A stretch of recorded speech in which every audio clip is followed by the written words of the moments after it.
que colapsó, porque no diseñó el puente, pero no cumplió con las normas de seguridad y el puente que colapsó provocó daños en la propiedad y posibles lesiones a las personas. Ok, entonces podríamos decir que la imprudencia, como para que lo vayan sabiendo, igual esto después lo vamos a ver más en el capítulo 6, porque se desarrolla más esto, pero la imprudencia tiene que ver con hacer más de lo que se debe hacer.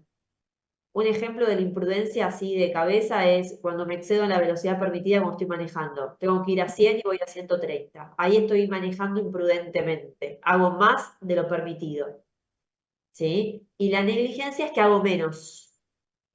O sea, hago menos de lo que debería, de lo que debería haber hecho. ¿Sí? Por ejemplo, quizás en el caso que vos estás diciendo del ingeniero civil catering, Ujú. debería haber, por ejemplo, controlado mejor los materiales con los que se hicieron el puente para evitar cualquier eventual colapso. Eso sería un caso de cuasi delito donde ese ingeniero podría ser demandado por daños y perjuicios a raíz de que su accionar, digamos, fue un accionar negligente porque hizo menos de lo que debería haber hecho. Debería haber controlado, por ejemplo, cómo eran los materiales que se estaban poniendo, porque es la obligación de él hacerlo, si es el que más sabe, no lo va a hacer el, digamos, el peón a quien contrata, lo va a hacer él, lo tiene que hacer porque es el profesional. Y no puede excusarse, no sabía porque tiene un título habilitante. ¿Me Ujú. siguen?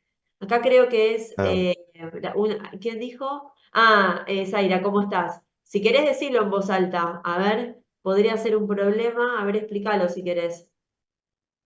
No, sí, quería saber si aplicaba el caso, como preguntaban de sistemas, si aplicaba, perdón, estoy como medio, Ah, estás si media. aplicaba el caso de que cuando se está haciendo un software se detecta que hay un problema en el, como, de negligencia me refiero, un problema de seguridad, por ejemplo, y no se trata, porque dice, bueno, esta empresa no necesita tanta seguridad como yo que es un banco, ponele, Sí, y después ocurre un hackeo y están metiendo los datos de todo el mundo.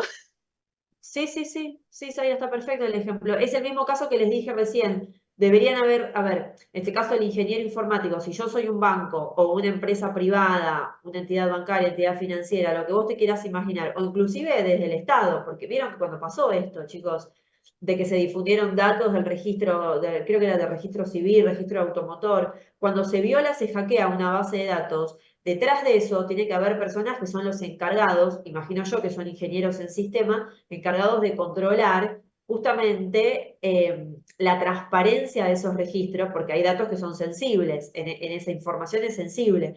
Entonces, por supuesto que si son las personas contratadas para realizar, para prestar ese servicio, no lo hacen eficientemente, pueden ser pasibles de ser denunciados, digamos, legalmente por los daños y perjuicios que genere a terceras personas, porque en este caso se afectan terceros. Se afectó el Estado y también se afectó a terceras personas. Entonces, ahí hicieron menos de lo que deberían haber hecho. O sea, fíjense de qué es esto, ¿no? Que yo no me puedo excusar en que no sabía, y no, porque tenés un título habilitante. O sea, yo Y soy... ahí, si aparecen mis datos dando vueltas porque por esto puedo yo denunciar o hacer algo. Ah, Vos lo que vas a hacer, Cami, es denunciar al Estado, porque tus bien. datos los tenía la base de datos del Estado a través del registro civil. Ustedes saben que el registro civil y capacidad de las personas es un organismo que depende del Estado. Entonces, vos vas a demandar Mm, al Estado. Después el Estado sabrá qué tendrá que hacer contra a la persona que contrató, porque vos no sabés detrás de quién, o sea, vos no sabés cuáles son los nombres de los ingenieros en claro, sistema que laburan para el Estado. Bueno, te vas a poner a averiguar. Entonces, después el Estado podrá citar y podrá contrademandar, que es una palabra que no se sí, no es muy adecuada, pero la decimos para que se entienda mejor, a las personas que ellos contrataron, claro. ¿entendés? Pero la realidad es que vos, sufriste un perjuicio, tus Mm, datos se divulgaron, no debería haber pasado eso. Entonces, si como consecuencia de ese dato a vos te aparecen en tu casa y te entran a robar, por claro, ejemplo, o se da a conocer información sobre tu patrimonio, que es información que vos no diste a conocer en su momento, bueno, vos podés accionar, ¿sí? recontra. Entonces, tiene que ver con eso. Negligencia es menos, imprudencia es más. Vayan con el ejemplo para que después cuando veamos la parte de obligaciones ya más o menos le van quedando, ¿sí? Muy bien, seguimos. Creo que sigue Catherine. Sí. Perdón. Siguiendo, En base a lo que estamos hablando antes, Muchas veces no solo es culpa del ingeniero, por ejemplo, en mi caso que trabajo hace un par de años ya en lo que es consultoría, muchas veces a los distintos clientes se le plantea la idea, bueno, tal lugar, tal parte del sistema es vulnerable, o tal parte del sistema es propensa a fallos, y muchas veces el cliente, ya sea por ahorrarse gastos innecesarios que ellos consideran, ignora esas advertencias y después pasa lo que pasa. Está bien, Me todavía pareció está muy bueno la aclaración, pero vos eso lo haces, imagino que se hace por escrito, se deja constancia, para vos desligarte de responsabilidad. Esas aclaraciones hacen a tu labor como ingeniero y a la prestación del servicio que vos estás haciendo. ¿Por qué? Porque vos al dejar constancia de eso en el contrato, vos contratás, ¿no? Y decís, se hace saber que, la vulnerabilidad del registro en estos aspectos. Vos ahí te vas a desligar digamos, de responsabilidad. Es una manera de eximirte de responsabilidad porque vos estás haciéndole saber que si no se toman estos recaudos puede llegar a pasar esto. Después, si el cliente hace las cosas mal, bueno, es un tema en el que vos podrás probar después, eventualmente, si se te inicia un juicio en tu contra, podrás tener como herramienta de defensa decir, a ver, acá se aclaró, acá yo cumplí con el deber de informar debidamente al cliente sobre esto, esto y esto. El sistema puede fallar en estos aspectos. Después, si el cliente tomó otro recaudo y no cumplió con esa sugerencia que yo como profesional le hice, es un problema del cliente. Vos ahí vas a poder lograr romper lo que dijo Catherine, que después lo vamos a ver en el capítulo 6, que es la ruptura del nexo causal. ¿Qué es la ruptura del nexo causal? Cuando veamos en obligaciones van a ver ustedes que cuando hay un daño, ese daño se produce como consecuencia de un hecho. Ahora, si vos que sos ingeniero lográs probar que el daño que se produce a la persona, robo, hackeo y divulgación, digamos, divulgación de los datos personales, por ejemplo, no se produce en realidad como consecuencia de tu accionar como ingeniero, sino porque el cliente no hizo las cosas bien, vos ahí rompés el nexo causal, entonces vos te eximís de responsabilidad. ¿Se entiende la lógica que estoy diciendo? Por sí, eso sí. Catherine en su momento dijo, no, tiene que ver con esto de los actos ilícitos, hay que probar la relación de causalidad. La relación de causalidad es eso. Yo tengo un hecho que produce ese daño. Si yo como ingeniero logro probar que en realidad mi accionar, ese hecho, no produce el daño, yo me eximo de responsabilidad civil. Si yo no logro probar eso, voy a tener que responder. Una pregunta, ¿puedo dar un ejemplo y por ahí me puedes hablar un poco más? Porque, por ejemplo, no sé si habían dado cuenta en un momento, ahora que está la inteligencia artificial y todo eso, Ah, bueno. habían hecho ¿cómo se llama esta? Un software de reconocimiento facial, pero no era completamente, estaba un poco sesgado por la región en la cual lo estaban haciendo y debido a eso no reconocía, por ejemplo, la cara de diferentes etnias. Las personas que tenían un tez un poco más oscuro no los podía reconocer. Ajá. Y entonces, como por consecuencia, no lo podían identificar. Un ejemplo, no es actual, pero si se diera la situación, por ejemplo, si fuéramos a votar y tenemos un reconocimiento de software que en vez de tener que usar un DNI, usa un reconocimiento facial. Y esto, a la hora de nosotros presentarnos y, mira, quiero ejercer mi derecho a votar, me estoy identificando y la máquina no me reconoce. Y la mesa, por lo tanto, no me deja votar. Acá tenemos entonces dos situaciones diferentes. La primera sería, si es como decía Tobías, que cuando estoy desarrollando, le avisé al cliente que hay un margen de error y que tiene que tenerlo en cuenta y que, por ejemplo, no reconoce las señas con diferente tono de piel de ahí cada vez más oscura, como que no lo va a poder reconocer. O Ujú. eso ya sería, me desligo yo y sería la negligencia por parte del gobierno por usar ese software sin atener las consecuencias. O la otra es mi negligencia de no haber cubierto esas bases y yo mismo no haberlo sabido. En consecuencia de que lo demanden, ahí ya sería mi culpa.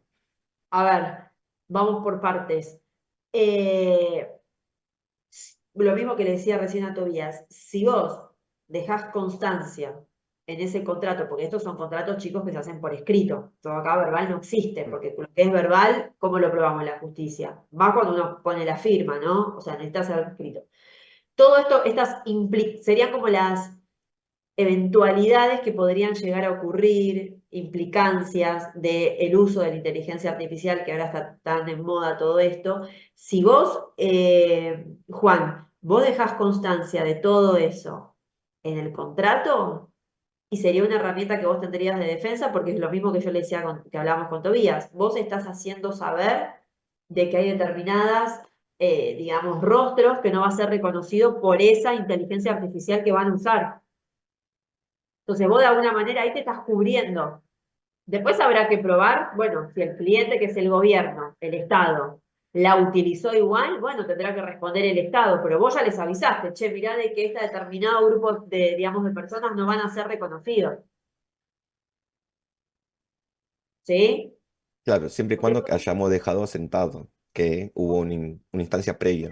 Ahí sería, a ver, yo lo veo como un caso de responsabilidad del Estado. Por eso yo te digo, los terceros afectados van a ir contra el Estado, porque ¿qué saben? ¿Quién sos vos que hiciste el contrato? ¿Me entendés que sos vos el ingeniero? No te van a conocer a vos. El que pone la cara es el Estado, que es el que lo va a usar para implementar durante las elecciones legislativas, por ejemplo. Ahora, vos como ingeniero tenés que tener, al hacer, al implementar ese sistema de inteligencia artificial, tenés que ir por todos los aspectos, o sea, tenés que analizar todo minuciosamente para dejar, así sea un contrato de 50 hojas, pero que esté todo especificado para vos, eventualmente, ante cualquier eventualidad, cubrirte legalmente. Siempre. ¿Sí? A veces en los contratos uno dice menos es más, a veces uno sugiere como abogado y no pongas tanto porque puede generar problemas. Yo creo que en estos casos puntuales, donde estamos hablando de ante la revolución tecnológica, todo lo nuevo de la inteligencia artificial y todo lo que puede pasar, porque el hackeo, chicos, ustedes lo saben más que yo, estamos a la orden del día. Hoy estás hablando con el celular y el otro día te hackean el WhatsApp y no sabés qué pasó. Entonces, frente a estas cuestiones con la tecnología, así como avanza, como evoluciona, también involuciona porque estamos cada vez más expuestos. Ustedes, el ingeniero en sistemas, que es contratado para ese tipo de servicios, para mí, a mi criterio profesional, cuanto más detalle y cuanto más haga hincapié en lo que puede llegar a pasar, haciéndole saber de que el sistema no es un sistema totalmente confiable, vos ahí te estás diciendo, che, yo te avisé. Después igual Juan y Tobías, judicialmente, yo que soy la perjudicada, les voy a tratar de tirar abajo hasta lo que dijeron ustedes. Ustedes, o sea, es así, porque a mí no me importa lo que ustedes digan, a mí me importa de que a mí me afectó un derecho. ¿Se entienden? Pero bueno, ustedes como el abogado de ustedes va a tratar de a ustedes decirle, pará, pero él avisó, acá el que implementó las cosas mal fue el Estado, por ejemplo. ¿Me siguen con la lógica? Sí, sí. ¿Sí? Sí, Bueno, dale, seguimos. Tratemos de terminar esto como mucho, chicos, 9:15. Así tiene, no sé si llegarán bien. Así llega el otro grupo y tenemos tiempo para dar obligaciones. ¿Sí? Así que, Catherine, metele y seguimos. Dale. Muy buen ejemplo. Bueno, sí, siguiendo con delito, son actos ilícitos obrados con dolo, o sea, con la intención de dañar al otro. Ejemplos de delitos son el homicidio, la estafa, el robo. eh, la estafa porque busco engañar a la otra persona con el fin de beneficiarme económicamente, por Sí, ejemplo. igual hago una aclaración y seguimos. Lo que mencionó Catherine son delitos en el fuero penal. Ilícitos. Ah, Esto es penal. Nosotros acá en la cursada vemos civil, pero puede ser un ejemplo de delito civil esto de que yo te hago firmar algo diciéndote, un contrato diciéndote que el contrato es una locación y en realidad es una compraventa. Ahí hablamos de dolo. ¿Sí? Yo tengo la intención de hacerte firmar algo a vos para que vos te saques de tu patrimonio la propiedad y que me la pases a ujú. mí. ¿Sí? Y acá es importante, para que ustedes repasen, el dolo como vicio de la voluntad, que ya lo vimos, que es lo que había hablado Camila, que es la disimulación de lo falso y la aseveración de lo que es verdadero. ¿Se acuerdan que lo habíamos visto? ¿Sí? Y el dolo como delito, que convierte al acto en un acto ilícito. ¿Ven las dos definiciones del dolo? Digo, lo aclaro porque esto se lo pregunto en el examen. Vamos de nuevo. El dolo lo tienen que analizar desde dos perspectivas. El dolo como vicio de la voluntad, que ahí aplicamos la definición que dijo Camila, esto de que es la disimulación de lo verdadero y aseveración de lo falso. Yo te digo que es un contrato y en realidad es otro contrato. Eso es dolo, como vicio en la voluntad, y eso hago que el acto se transforme en involuntario. Y después está el dolo como acto ilícito, o sea, que hace que el acto sea ilícito porque va en contra de la ley, que es cuando yo hago un acto con la intención de dañar a otro. Agarro el auto y encuentro, y no sé, veo que está el auto de mi ex estacionado, agarro el auto, voy y se lo choco. Eso es dolo con intención de dañar. Tengo la intención de dañar. Ese es el dolo como que convierte el acto en ilícito. Porque manejar es un acto lícito. Yo puedo manejar porque si estoy dentro de los parámetros legales, manejar es un acto lícito. Ahora, si yo manejo, veo el auto de mi ex estacionado, voy y lo choco, o voy y se lo rompo todo, eso es un acto ilícito. ¿Por qué? Porque yo actué con intención de dañar. Ese es el dolo como acto ilícito. Y el otro que les dije antes es el dolo como vicio de la voluntad. ¿Me siguieron todos con lo que les estoy diciendo? Otro caso, ese dolo, ese es un ejemplo de dolo que les dije recién, con intención de dañar, que es, o estoy harta de que mi vecino ponga la música todo lo que da, agarro una piedra, se la tiro y le rompo la ventana. Eso es dolo con intención de dañar. No lo hagan nunca, son ejemplos que no hay que hacer. Doy ejemplo para que se vea bien acá. Otro caso de dolo, eso sería responsabilidad extracontractual. Se los digo entre paréntesis, después lo desarrollamos cuando veamos obligaciones. Otro caso de dolo es cuando yo, de dolo, pero de tipo contractual, que también convierte el acto en ilícito, cuando yo firmo un contrato sabiendo que no lo voy a poder cumplir. O sea, yo firmo con Tobías un contrato, él me alquila el inmueble a mí, yo le digo, sí, sí, te voy a pagar tanto, y yo ya sé que no voy a poder cumplir del 1 al 10, porque a mí me pagan el 12. Entonces, cuando yo firmo un contrato a sabiendas, escuchen la palabra, porque la palabra cuando el dolo se lo toma como acto ilícito, es la palabra a sabiendas. O sea, yo realizo un daño con intención y a sabiendas que voy a dañar. Yo firmo un contrato a sabiendas que no voy a cumplir. O sea, yo agarro el auto a sabiendas de que voy a ir a chocar a mi ex, al auto de mi ex. Eso es con intención, dolo. Ahora, yo firmo un contrato a sabiendas que no lo voy a cumplir, sabiendo que no lo voy a poder cumplir. Eso es dolo desde el punto de vista del contractual como acto ilícito. Atenti con esto porque es una pregunta que hago siempre en el examen. Siempre pregunto el dolo, lo puedo preguntar como múltiple choice, como verdadero o falso. Siempre va a estar esta pregunta, ¿eh? El dolo como vicio de la voluntad es una cosa que convierte el acto en involuntario y en otros casos cuando el acto es voluntario, pero se transforma en ilícito porque yo tuve la intención de dañar. Punto. O la intención de no cumplir con un contrato. Son dos tipos de definiciones distintas de dolo. ¿Me siguieron todos? Sí.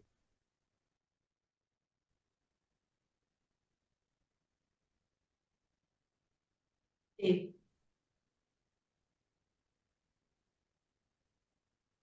Es, la definición, Facundo, de eso es aseverar algo que es verdadero o sea, aseverás lo falso, decís, aseverar significa afirmar. Afirmás algo que es falso y disimulás lo que es verdadero.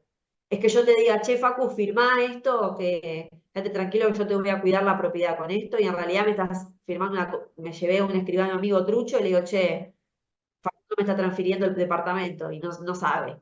Eso es dolo que transforma el acto en involuntario. Si vos lográs probar en el expediente judicial de que yo te induje a esa situación, o sea, que yo te dije a vos que firmaras algo que vos no sabías que era una compraventa, ese acto se transforma en nulo y el departamento vuelve a tu patrimonio.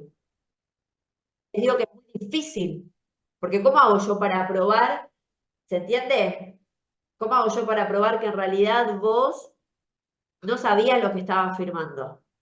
Ni que hablar si ustedes son ingenieros, porque encima nosotros corremos con la desventaja que al ser profesionales sabemos leer, sabemos interpretar, sabemos comprender. Eso en la justicia también se analiza, no es poca cosa. No es lo mismo la persona que, ojo con eso, ¿eh? No es lo mismo persona que firma un contrato que quizás no tiene colegio, no terminó el colegio, o si terminó el colegio no tiene una carrera universitaria, en donde uno puede alegar, tiene más armas de defensa, porque uno puede decir, bueno, era una persona que ignoraba, ¿no? Y que no entendía lo que estaba leyendo. Nosotros no podemos alegar eso de ser profesionales. Así sea que ustedes sean ingenieros que no entiendan nada de leyes. Yo no puedo alegar, ustedes no pueden alegar, porque ustedes por lo menos tienen podrán tener el ingreso económico para poder ir, contratar a un abogado para que los asesore. Entonces, es más difícil todavía. Entonces, por eso yo les había aclarado cuando había empezado a dar este tema, ojo, porque uno acá lo ve en la teoría y bueno, está bueno, uno prueba, genial, pero en los hechos son juicios muy difíciles de destrabar, porque ahí hay que ir a lo profundo del momento en que la persona firmó eso que no debería haber firmado, y yo tengo que poder probar todo eso. Acá son claves las pericias caligráficas, son claves las pericias psicológicas, si hay cámaras de seguridad en el lugar. Pues yo les dije que esto pasa mucho, tristemente ha pasado mucho en los geriátricos y en algunos hospitales, donde las personas que no tienen familia están internadas y bueno, aparecen personas que con mala fe para hacer realizar estos actos. Tristemente es una costumbre contra el EGEM, es un hábito, es una práctica habitual, repetida, que se suele hacer que va en contra de la ley, por eso es una costumbre contra el EGEM. ¿Sí? Bueno, seguimos. ¿Se entendió, no? Más o menos esto que hice, este paréntesis. ¿Sí? Buenísimo. Seguimos, Catherine. Bueno, volviendo a los actos, la siguiente diapositiva.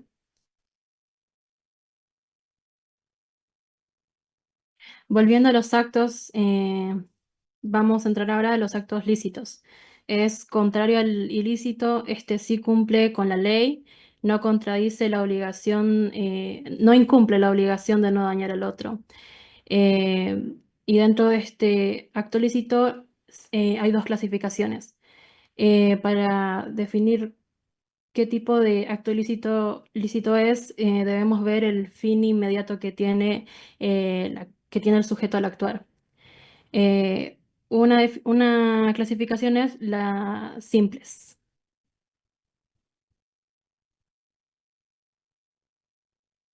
Estos producen consecuencias jurídicas generalmente por efectos de la ley. No busca la adquisición, modificación, extinción de relaciones o situaciones jurídicas, o sea, no tienen la intención de realizar estas.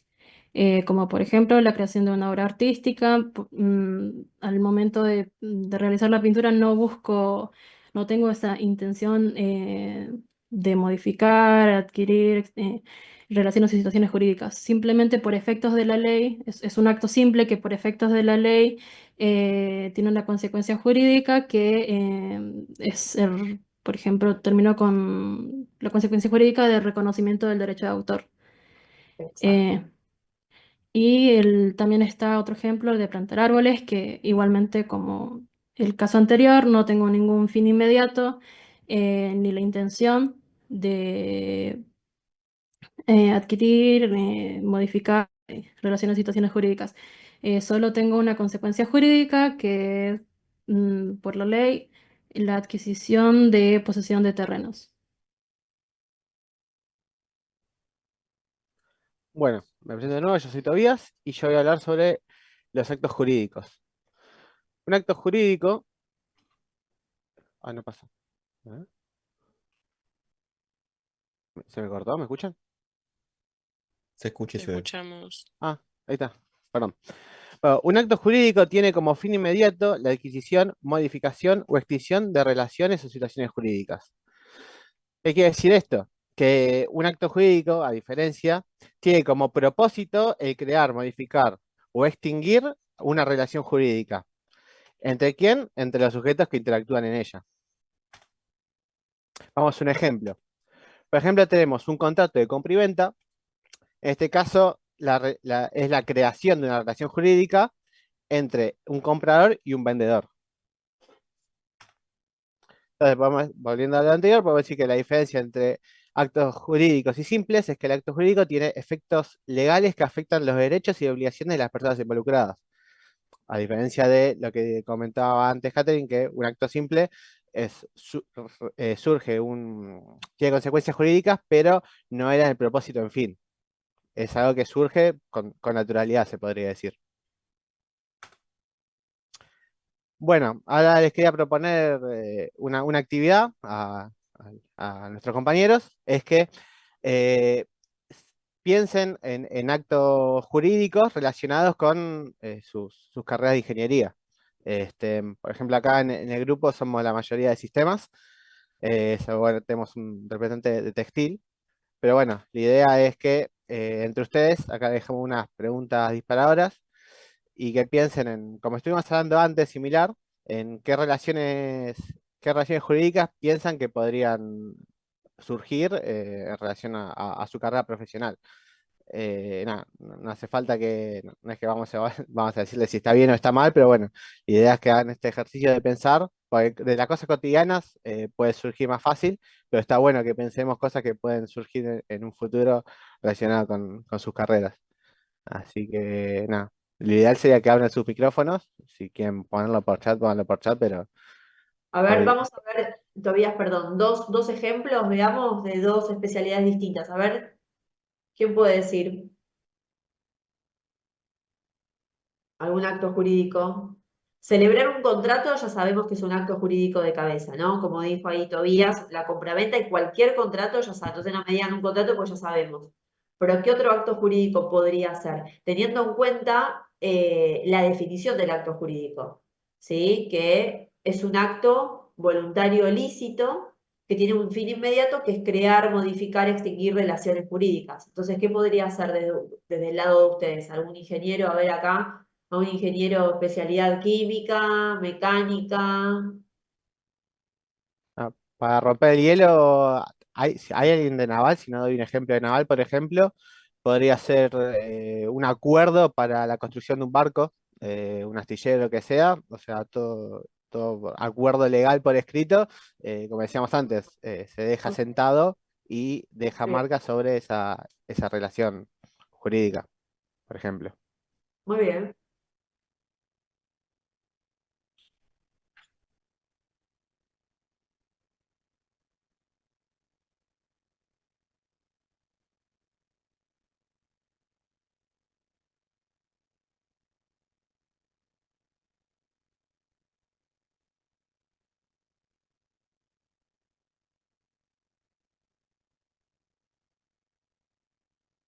perfecto.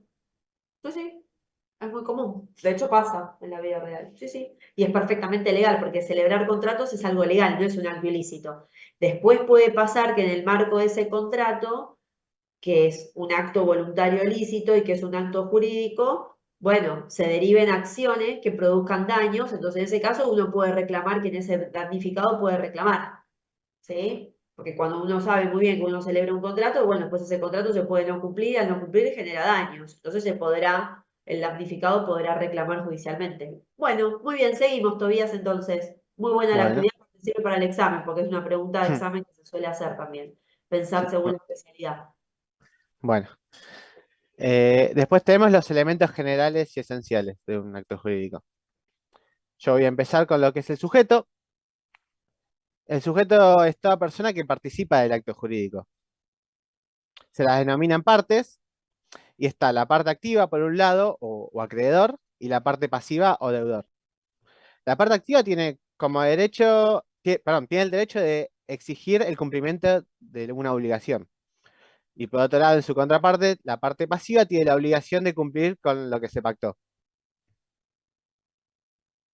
Después también pueden estar los terceros, que los terceros son toda persona que no forma parte del acto jurídico. No tienen derechos ni obligaciones directas con el acto, pero pueden verse afectados indirectamente por este.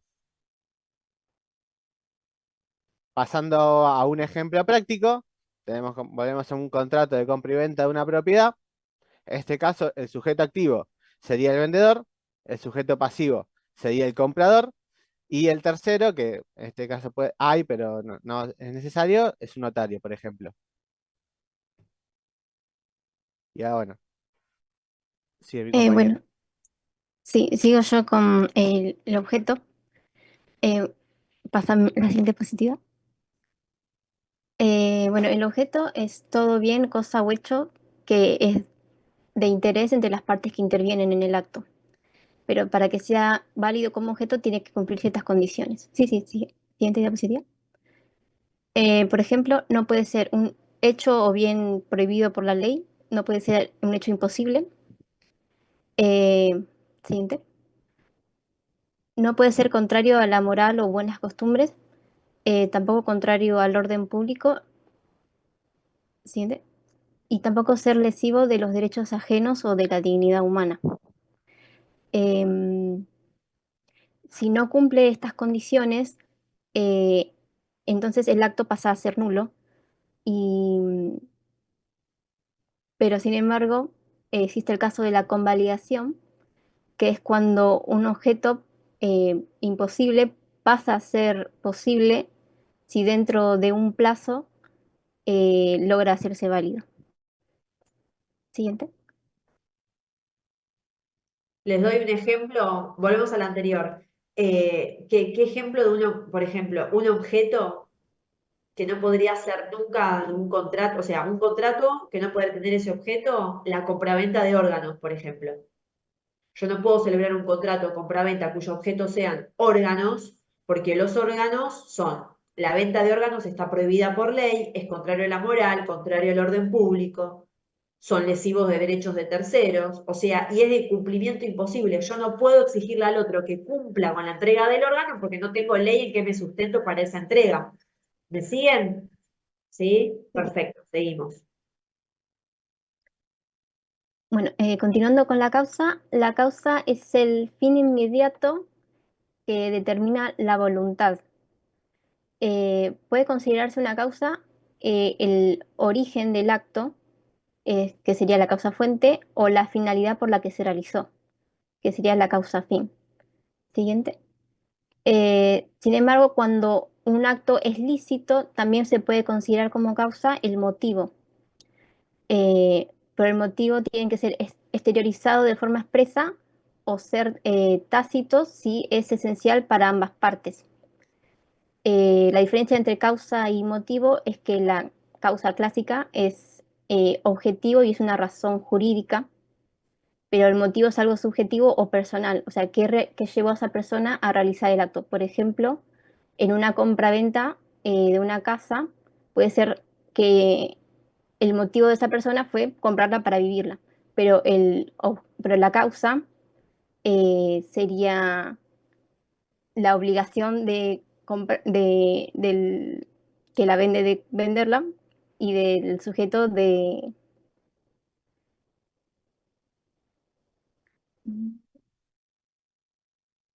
comprarla, sí, perdón. A ver, vamos de nuevo porque quedó medio Me confuso. parece. Entonces, cuando hablamos de la causa, tiene que ver con qué finalidad tuvieron las partes para celebrar ese contrato. En el marco que había dicho Tobías, con el ejemplo, un contrato de compra-venta de una propiedad. Si yo soy el vendedor, la finalidad que yo tengo es sacar de mi patrimonio la propiedad y recibir la plata a cambio. O sea, sale $100.000, la finalidad es con los $100.000 puedes ir y viajar por el mundo. Y en el caso del comprador es adquirir el patrimonio, o sea, incorporar a su patrimonio, poder incorporar esa propiedad y los efectos son legales porque vas a ser el dueño. ¿Se entiende? Más o menos. Entonces, ojo con esto, porque va a ser un ejercicio para el examen, se va a pedir. Se les va a pedir en el examen que ustedes identifiquen en un texto, que identifiquen un acto jurídico, que yo voy a dar una situación hipotética, tendrán que identificar un acto jurídico y identificar quiénes son los sujetos del acto jurídico que ustedes identificaron, no en general.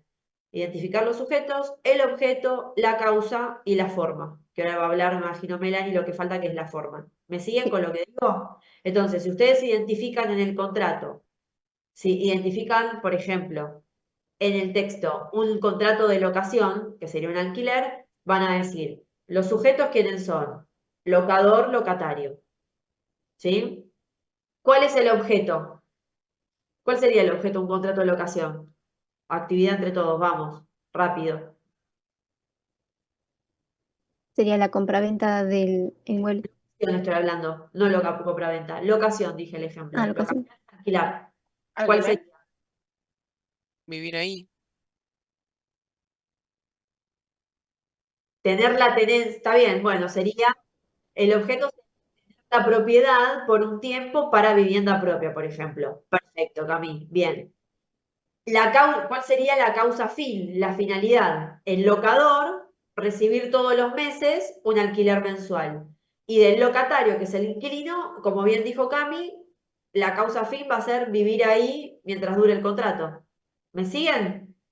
Y después vamos a ver cuál es la forma que lo va a contar Melanie. Entonces, esta actividad, esto de que está hablando Melanie de los elementos esenciales del acto, lo que yo les sugiero es que hagan este ejercicio de pensar según su especialidad, por ejemplo, algún contrato, o cualquier otro acto jurídico que se imaginen, hay un montón de ejemplos de actos jurídicos. Por ejemplo, reconocer a un hijo legalmente es un acto jurídico. Constituir una sociedad, ustedes como ingenieros pueden constituir una sociedad, es un acto jurídico. Celebrar todos los tipos de contratos es un acto jurídico. Y piensen dos ejemplos de actos jurídicos y hagan esta actividad en su casa de cuál serían los sujetos de ese acto, cuál sería el objeto, cuál sería la causa y cuál sería la forma.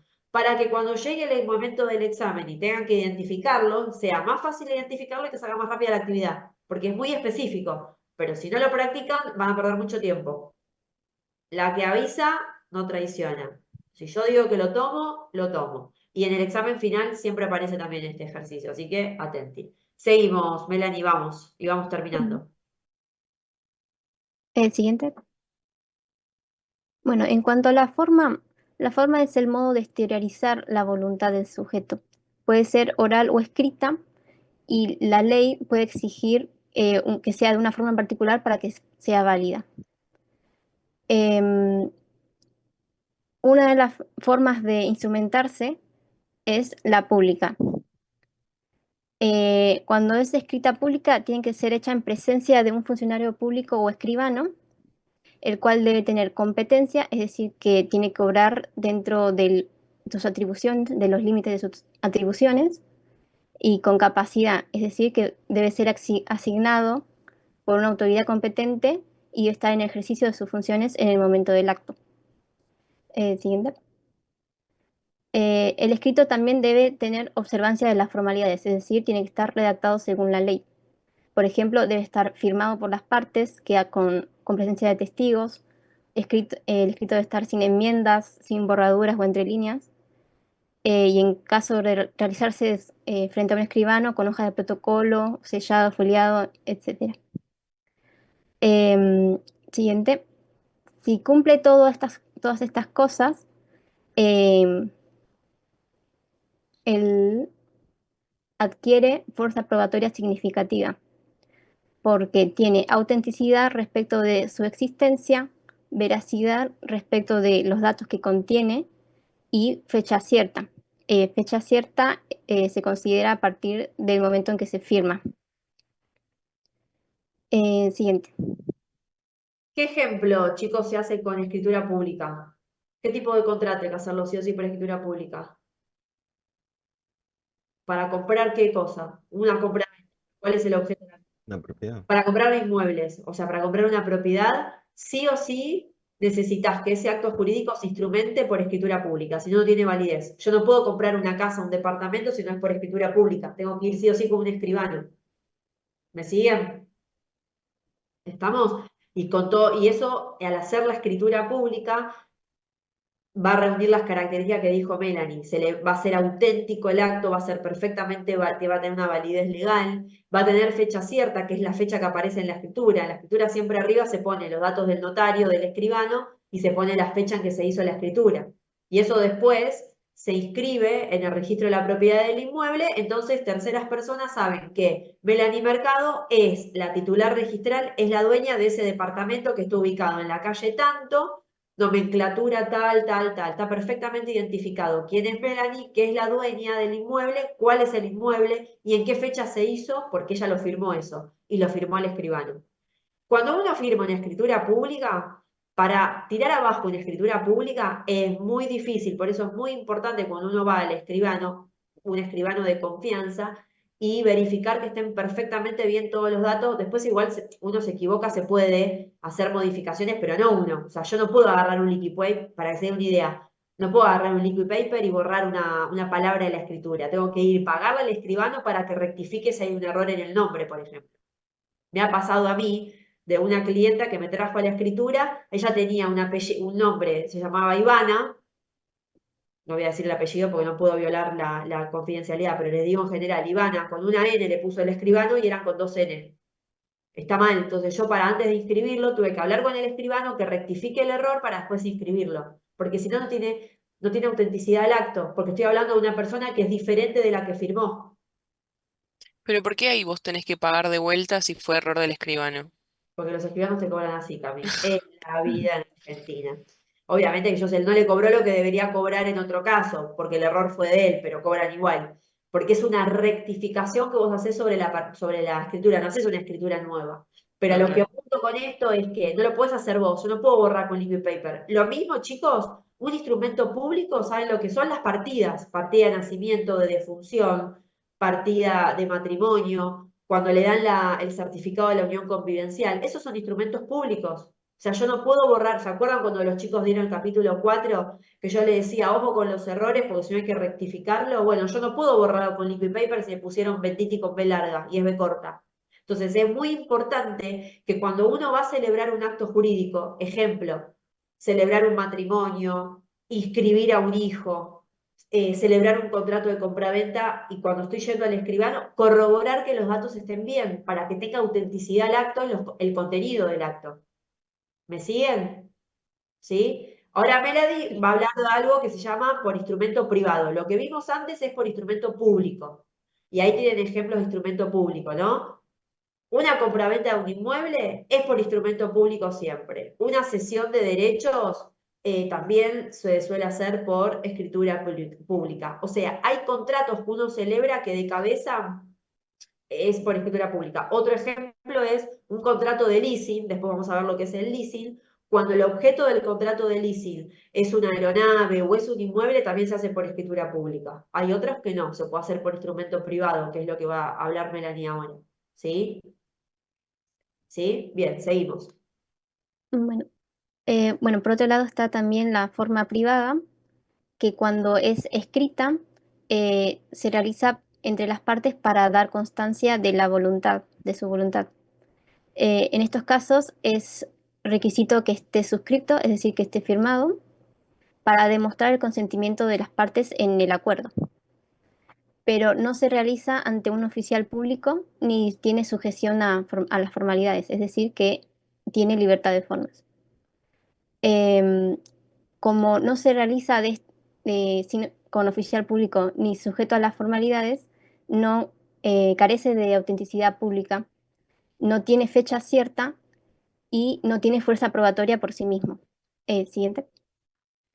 Sin embargo, puede adquirir fecha cierta si se certifica las firmas ante un escribano o autoridad pública. Una firma consiste en el nombre del firmante o en un signo. Si es por medio electrónico, tiene que asegurarse la integridad del instrumento.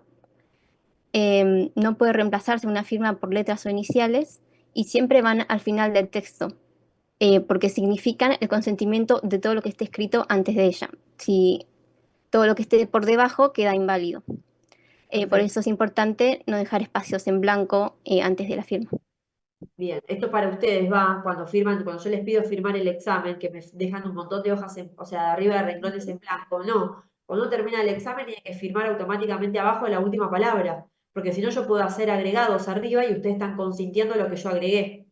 Ojo con eso, nunca se firma en blanco, ¿sí? Y otra cosa, ¿qué ejemplo sería, por lo que está diciendo Melanie, por instrumento privado? Un contrato de alquiler. Ustedes para alquilar van a la inmobiliaria, firma, está el martillero, el locador y están ustedes, no van ante un escribano público. Eso es un instrumento privado. No hay un escribano público de por medio y hay libertad de forma. El que redacta el contrato puede ser el martillero o si la contratación o sea, ustedes alquilan de manera directa con el dueño, el que redacta el contrato es el dueño. Por medio de un abogado, redacta el contrato y no tienen que ir a un escribano. ¿Sí? Ahora, lo que aclara Melanie es, ese instrumento privado, ¿sí? Que puede ser, imagínense ustedes, un comodato, un mutuo, o sea, yo le presto plata a un amigo y le hago firmar un contrato. Eso es por instrumento privado, lo redacto yo. Lo mismo que el contrato de alquiler. Ahora, si yo para garantizarme cualquier eventualidad, cualquier problema, le digo a la otra parte que está firmando el contrato, por las dudas, certifiquemos la firma, la certificación se hace ante un escribano público. Entonces, llevamos el contrato, se lo damos al escribano, el escribano lo lee, nos pide el documento de identidad para ver si Melanie Mercado y Camila González son las personas que hicieron el contrato. Cuando cerciora que está todo ok, las hace firmar y ahí certifica la firma. ¿Qué significa? Ahí le da fecha cierta porque es como si fuera una escritura, con lo cual el día de mañana si Melanie se quiere hacer la viva y no quiere cumplir con sus obligaciones, Camila puede decir, no podés no cumplir porque acá tenés la firma certificada, no podés desconocer que esta es tu firma porque está certificada por un oficial, que en este caso sería un escribano público. Lo bueno cuando, a ver, yo siempre como abogada sugiero, cuando uno va a celebrar un contrato entre privados, donde no es obligatorio por ley que esté hecha la escritura pública, no está mal ir a un escribano, pagar un poco más y certificar la firma, para que el día de mañana, ante cualquier eventualidad, el otro no me pueda desconocer la firma, porque puede pasar que el otro diga, no, no es mi firma. ¿Y cómo hago yo para decir si el otro me dice no es mi firma para cobrarle lo que me debe? Tengo que ir a un juicio y en el juicio pedir un perito calígrafo. Y me va a cobrar 3 veces más de lo que me sale certificar una firma. Entonces no me conviene. Entonces, para evitar esa eventualidad, uno certifica la firma y ninguno de los dos la puede desconocer porque esa firma ya dijo que esa persona es quien decía ser. No se puede volver atrás de esa certificación.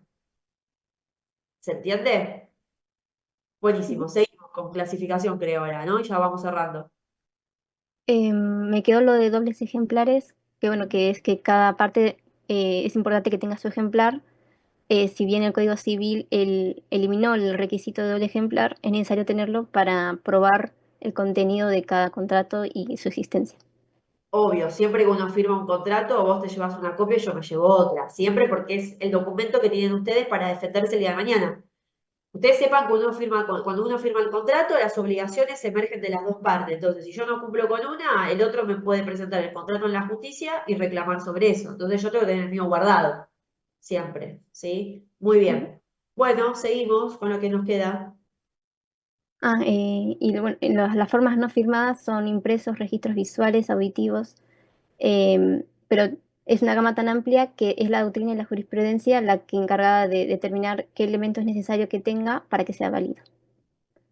Siguiente. Bueno, ahora paso a hablar sobre la clasificación de los actos jurídicos. Se pueden clasificar en las siguientes categorías: positivos o negativos, es según sea requisito que el sujeto realice una acción o una abstención de una acción. Por ejemplo, positivo sería la realización de un trabajo bajo contrato, que la persona está obligada a realizar su trabajo porque le pagan. Una abstención, por ejemplo, es la obligación de abstenerse, por ejemplo, a molestar, hacer ruidos molestos que afecten a un vecino. Después se pueden clasificar en unilaterales o bilaterales. Unilaterales requiere el consentimiento, perdón, la voluntad de solamente una persona para que sea válido. Por ejemplo, un testamento. Un consentimiento requiere el consentimiento, perdón, los actos jurídicos bilaterales requieren el consentimiento de dos o más personas. Por ejemplo, una compraventa. Una Siguiente. cosita, Melanie, les voy a dar un ejemplo de actos jurídicos según ustedes como ingenieros.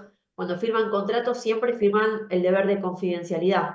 O sea, ustedes tienen la obligación de abstenerse de divulgar lo que ustedes firman en el marco de un contrato que firmen como ingenieros. Como nosotros los abogados no podemos divulgar los datos completos, nombre, apellido, número de documento, de lo que firmamos, de lo que hablamos con un cliente, no podemos decir nada. Yo puedo venir a la clase y contar, yo tengo un caso sobre esto, esto y esto, pero yo no puedo decir, mi cliente es tal y tal persona, no puedo decir nada de eso. ¿Me siguen con la lógica? ¿Sí? Entonces, la abstención tiene que ver con el deber de confidencialidad. No puedo divulgar lo que firmo en el contrato. Punto. Eso, como ustedes como ingenieros, esa obligación la van a tener siempre cuando firman un contrato, ¿sí? Unilaterales, bilaterales, muy bien, seguimos. Siguiente. Bueno, también se puede clasificar como de última voluntad o entre vivos. De última voluntad tiene sus efectos a partir del fin de la existencia de la persona, como por ejemplo el testamento, pero entre vivos no depende del fin del fallecimiento de la persona, sino que requiere que los sujetos, las partes que intervienen en el acto, estén vivos. Por ejemplo, la compraventa tiene que ser realizada en vida de ambos. Acá hago una Siguiente. aclaración. Cuando es de última voluntad, donde dice si depende o no del fin de la existencia, yo lo reformularía y pondría que los efectos jurídicos nacen con el fin de la existencia de la persona. Repito, los efectos jurídicos nacen con el fin de la existencia de la persona. O sea, yo hoy hago un testamento y le dejo a mi sobrina, que es Camila, y a Melanie, que es mi otra sobrina, les dejo un departamento a cada una. El departamento ustedes los van a adquirir en su patrimonio cuando me muera yo, no antes. Entonces, cuando el acto jurídico es de última voluntad, no es que, no, no es que si depende o no del fin de la persona, porque va a haber el fin de siempre existe el fin de la persona, sino que los efectos jurídicos se hacen efectivos con la muerte de la persona. Entonces, yo hago el testamento hoy estando viva, obviamente, cuando muero, a partir de mi muerte, se distribuyen los bienes, uno para Melanie y uno para Camila, no antes. Ellas no lo van a recibir antes. ¿Me siguen? En cambio, entre vivos, esto es lo que se imagina. Cuando firmamos el contrato, tenemos Camila, firma el contrato de alquiler con Melanie, y bueno, a partir de ahí ya nacen las obligaciones de cada una. Melanie de pagar el alquiler y de Camila de recibir el pago y dejar que Melanie viva en la casa. ¿Sí? Bien, seguimos. Bueno, también se puede clasificar en patrimoniales o extrapatrimoniales si los actos involucran derechos económicos o producen obligaciones apreciables en dinero o no. Siguiente. Pueden ser formales o no formales si la ley exige que el acto sea válido, tenga validez escrita pública o no. Siguiente. Pueden ser de disposición o de administración. De disposición son los actos que comprometen o disminuyen un patrimonio, como por ejemplo en una donación se transfiere ese bien, entonces el patrimonio de esa persona disminuye.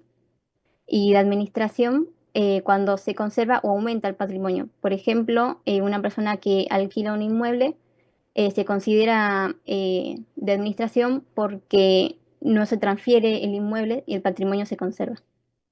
Siguiente. Perdón, y aclaro algo más, está muy bien el ejemplo, Melanie. En el caso del alquiler es de administración porque no solo se conserva el patrimonio, sino que también aumenta, porque todos los meses vos recibís un alquiler mensual. O sea que tenés el inmueble y encima recibís plata todos los meses. ¿Se entiende? Sí. Buenísimo. Después puede ser oneroso o gratuito. Oneroso es cuando las ventajas son dadas realizándose una contraprestación a favor de la otra parte, es decir, cuando las dos partes intercambian un valor, por ejemplo, para hacer un acuerdo entre ellas. Como un contrato de trabajo, por ejemplo, el empleador paga un salario y a cambio el trabajador presta sus servicios. Pero en cambio, en un acto gratuito, solamente una parte tiene asegurada su ventaja, su beneficio, independientemente de comprometerse a realizar a tener alguna obligación hacia el acreedor. Por ejemplo, puede ser una donación. Después los actos se pueden clasificar en principales o accesorios si el acto depende o no de otro. El principal no depende, el accesorio sí. Por ejemplo, cuando un garante se compromete con un acreedor a pagar si el deudor principal no puede hacerlo. El acto accesorio sería este compromiso del garante y el principal, el del deudor principal. En todos estos casos, si el acto principal se invalida o se extingue, el acto accesorio también. Siguiente. Y ahí finalizamos. Muchas gracias. Bueno, muy bien. Hago otra aclaración. Esto último que habló Melanie de la clasificación también se toma en el examen. Yo les voy a pedir que identifiquen un acto jurídico, que mencionen los elementos esenciales de ese acto y que lo clasifiquen según sus criterios de clasificación. Entonces, me van a decir, vamos a suponer el ejemplo, contrato de compraventa del inmueble. ¿Quiénes son los sujetos? ¿Cuál es el objeto de ese compraventa del inmueble? ¿Cuál es la forma? ¿Cuál es la causa? Y después lo van a tener que clasificar. ¿Qué es? ¿Es un acto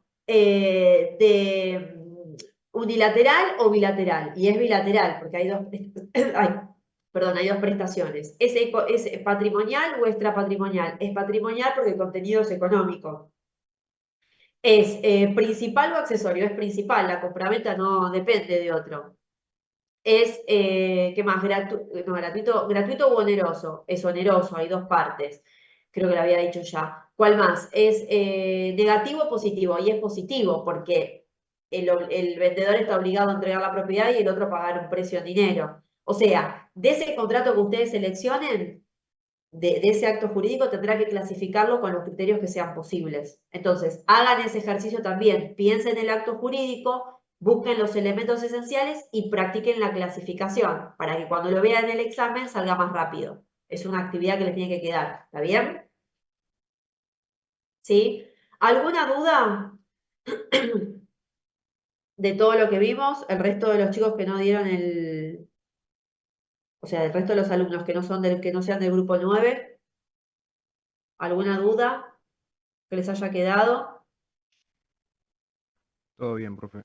¿Todo bien? Entonces, hago la devolución. Estuvieron en general muy bien, fluidez al hablar, buen vocabulario, me gustó lo del tema de la actividad, me pareció novedoso, estuvo bien el PPT. Quizás me hubiese gustado cuando dieron, creo que estaba Juan hablando en ese momento, Sí. cuando dieron la parte de los vicios de la voluntad, mencionaron lo pusieron en la diapositiva, lo de la intención, la libertad. Me hubiese gustado que en la parte de discernimiento pongan cuáles eran los vicios, que no apareció.